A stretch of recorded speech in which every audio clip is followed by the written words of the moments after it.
Here are the moments I think you should know about from episode 39 of Beyond the Gates. And yes, honey, you were getting do-rag because I've had this on for quite some time and I don't feel like picking up my hair, and I probably have that line right there.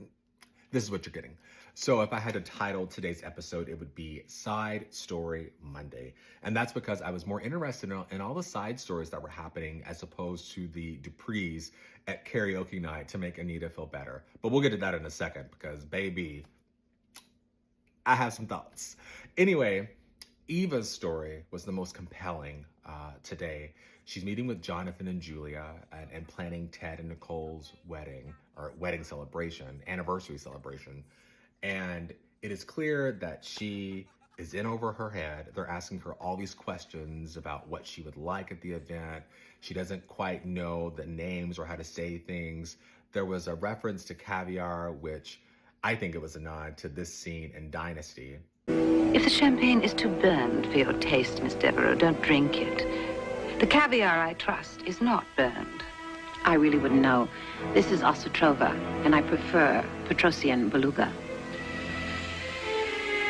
Look, Miss Devereaux. I love this show. They know the history of soap operas, and they include these little nuggets that if you know, you know, just like with this do-rag, you know.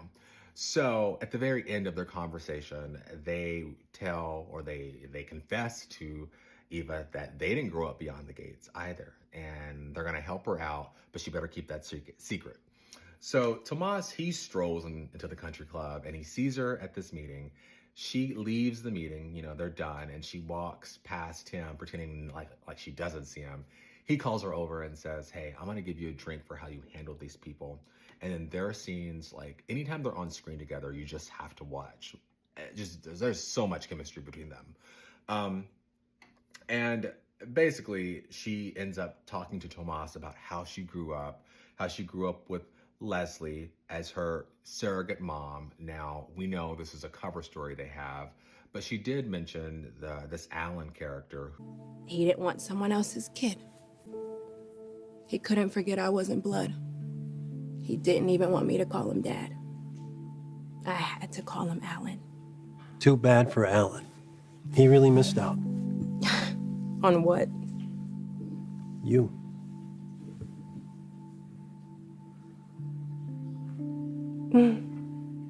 Yeah. You know, I'd always tell myself that. But after seeing Ted with Kat, the way he puts her on a pedestal, I feel like I'm the one who missed out. And I can't help but wishing that I had what they have. That I'd have that with my real dad. And then she talks to Tomas about the case that Naomi just dropped, and it's settled, so we know that's over. And she's like, it takes a lot of courage to sue your dad. And Tomas is like, and vengeance. And she said, maybe both. And then she says, I cannot imagine hurting my father in that way, or something like that. So I think, knowing that she's still around for the 100th episode and filming, I just don't think they're gonna like get rid of her after it comes out that Dana is doing stuff to share that she had an affair with Ted.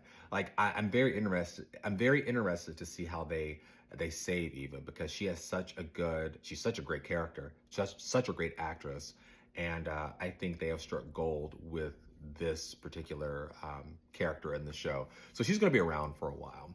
Now, I brought up Dana, and I really hate that Dana's friendship with Mona and Jan is going to blow up, because I love their scenes at Orphe Jeans, always. Today, they realize, Dana comes in. She has bags, she has new dresses. Of course, she just got $50,000, which is not a lot of money in today's economy, but, you know, a lot of money for her.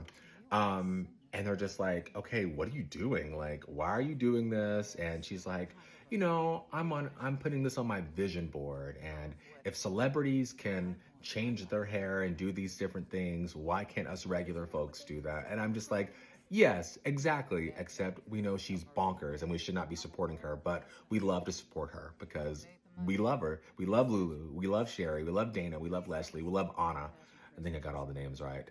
Anyway, I'm gonna be so sad whenever the friendship implodes once she reveals that the man that she was mentioning to Mona and Jan is actually Ted, and he does not want to reunite with her, and she's just in town to get vengeance on him. The other side story that I really enjoyed was the McBrides and Joey. Joey is in this hospital, and where's security? How come all these people are just able to walk into a hospital and not get caught? Whatever. Joey is threatening Doug and saying, you got to figure out a way to pay me. Like, you owe me money and this is it. So there's not anyone that you can turn to. And he then brings up his wife.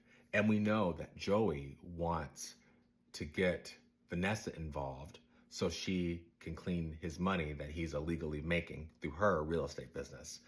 Now, Vanessa, funny enough, walks in after a very tense moment between the two, and she wants to know what's going on. Of course, Joey plays it off smoothly and he walks out. And then she wants to know, like, what's going on? Like, how can I help? Like, I love you and I don't want you to hurt. And he's still not telling her that he's a gambling addict and he's in debt to Joey. So we'll see how that's going to shape up. But I really enjoyed that scene as well. And I'm enjoying seeing them. I'm enjoying seeing the McBrides actually interact as a couple, as opposed to ships passing through the night. Prior to her being there, I did like the scene between Nicole and Vanessa, where Nicole is like basically being a friend, but also urging her to reach out to Doug and see what he needs, because you all were in love once and maybe you can rekindle this love. And I just like seeing them together as friends, because, you know, we were told they were friends in the beginning, but I felt like Vanessa was more Danny's friend. So now the Duprees, they are at this club, and Naomi has convinced Anita that it's to make sure Danny doesn't melt down.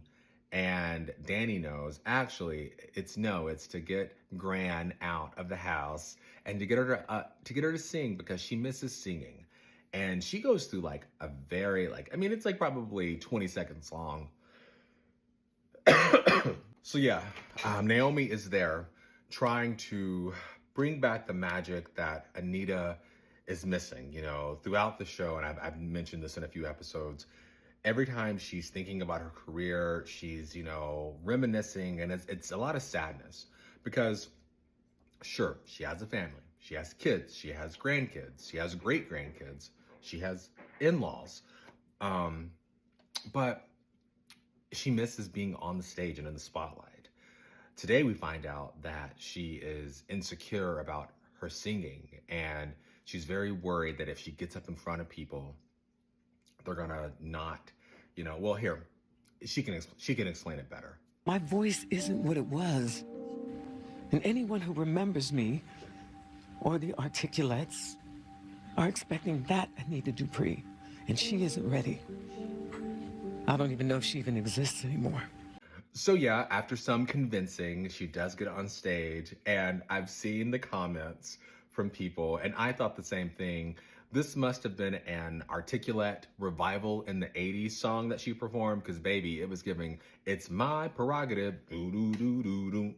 I'm taking my heart, my soul, my mind, putting it back on the shelf. Feeling good, alive. No matter what comes my way, I will be alright. And thankfully, Danny had a stint with a little group called High Five, so she was giving her dance moves, and it was a very sweet moment, and I really enjoyed it. You know, I'm not one of those people that hates on this show, because why would I do that? Like, yeah, there are so many people. I think so many people think that their opinion matters, and it doesn't. Like, my opinion doesn't matter. Like, it is what it is. I'm gonna share what I think, but I'm never gonna be one of those people that's hating on this show, because I'm here to support it. On that note, I'm gonna put this video together and go to bed, because I have things to do in the morning, but I will see you back here tomorrow for my recap of episode 40 of Beyond the Gates.